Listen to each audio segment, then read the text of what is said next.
தாம்பரத்தில் ஒரு புதிய மருத்துவ கட்டமைப்பு ஒன்று இன்றைக்கு தொடங்கி வைக்கப்பட்டிருக்கிறது. பெருமதிப்பிற்குரிய மக்கள் பிரதிநிதிகள், குறிப்பாக சட்டமன்ற உறுப்பினர்கள், தாம்பரம், பல்லாவரம், வணக்கத்திற்குரிய மேயர், துணை மேயர் உள்ளிட்ட மக்கள் பிரதிநிதிகள் கலந்து கொண்டு மரியாதைக்குரிய துறையின் செயலாளர் அவர்கள் தலைமையில், மாவட்ட ஆட்சித்தலைவர் முன்னிலையில் இந்த மிகப்பெரிய மருத்துவ கட்டமைப்பு ஒன்று இன்றைக்கு தொடங்கி வைக்கப்பட்டிருக்கிறது. இந்த மருத்துவமனை என்பது ஏற்கனவே கொரோனா பேரிடர் காலத்தில் வெளிநாடுகளில் இருந்து விமானங்களுக்கு வருபவர்கள் அவர்களை தனிமைப்படுத்துவதற்கு ஒரு ஐசோலேஷன் வார்டு ஒன்று வேண்டும் என்கின்ற வகையில் கட்டப்பட்டது. இப்பொழுது கொரோனா என்கின்ற அந்த பேரிடர் நம்மை விட்டு நீங்கி இருக்கிற சூழலில் இந்த கட்டமைப்பை மிக சிறந்த காரணங்களுக்காக பயன்படுத்த வேண்டும் என்று மாண்புமிகு தமிழ்நாட்டின் முதலமைச்சருடைய அறிவார்ந்த அறிவுறுத்தலை பெற்று இன்றைக்கு இந்த மருத்துவமனை இங்கே திறந்து வைக்கப்பட்டிருக்கிறது.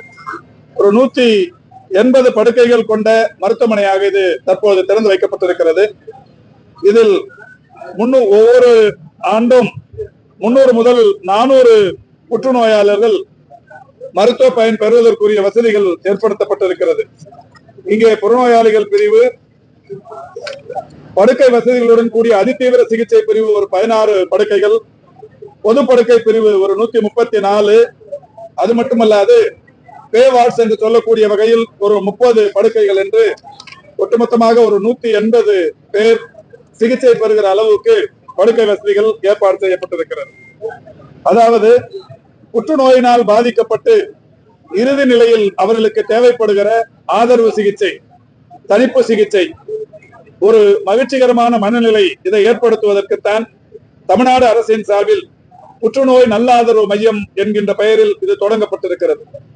தனியார் மருத்துவமனைகளை பொறுத்தவரை இந்தியாவில் ஓரிரு இடங்களில் இது போன்ற அமைப்புகள் இருக்கிறது.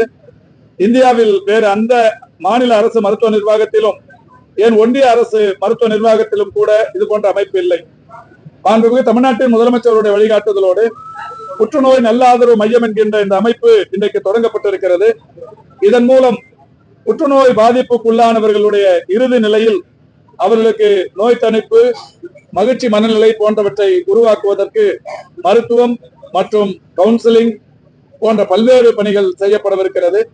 இந்த நிலையில் அரசு மருத்துவர்களோடு சேர்ந்து பக்கத்தில் இருக்கிற தேசிய காசநோய் மருத்துவர்களும் கூட அவர்களும் நாங்களும் இணைந்து, சித்தா மருத்துவர்கள் நாங்களும் இணைந்து இச்சேவையில் ஈடுபடுகிறோம் என்று பெருமனதோடு சொல்லியிருக்கிறார்கள். அவர்களையும் பயன்படுத்தி இந்த மையம் இன்றைக்கு தொடங்கப்பட்டிருக்கிறது.